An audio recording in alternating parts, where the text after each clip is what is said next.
High বন্ধুরা, তোমরা কেমন আছো? আজকে অ্যাকচুয়ালি বানিয়েছিলাম মাটন বিরিয়ানি আর রায়তা। সেটা শুনে আমার বাবা রিভিউ তোমরা নিজেরাই দেখো। অনুপ্রেরণায় ছেলে মেয়ের মায়ের তত্ত্বাবধানে আমি বিরিয়ানি খাই না।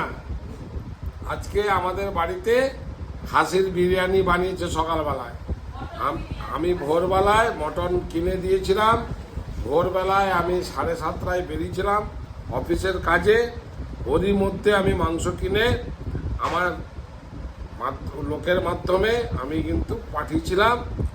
বলেছিল আমার কি বলবো, আমার সহধর্মিনী, আমার ছেলে মেয়ের মা বলেছে ওই যে দাদা বৌদি হায়দ্রাবাদি আমাদের শহরে বিখ্যাত নাকি, এরা ওই বড় বড় পিসের মটন চলবে না, আমরা যেমন পিস খাই তার থেকে একটু বড় সাইজ। আমি সেরকমই এনেছি 8 পিস আজকে।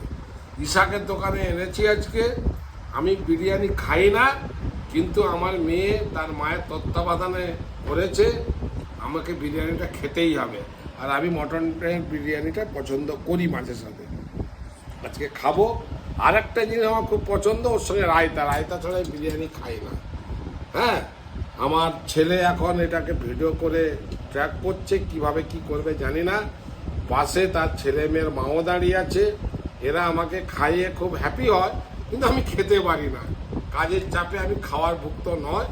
হ্যাঁ, একটুখানি খেয়ে নিলে আমার পেট যেন ভরে যায় এরকম। আমি কম আহারি, কিন্তু এতটা বিরিয়ানি দিয়েছে, আমি মাঝে মাঝে ছেলে মেয়ের জন্য বিরিয়ানি কিনে আনি। কিন্তু এতটা বিরিয়ানি দেখে মনে হচ্ছে না 2 প্যাকেট বিরিয়ানি আমাকে দিয়েছে। আমি কি করে খাবো জানি না।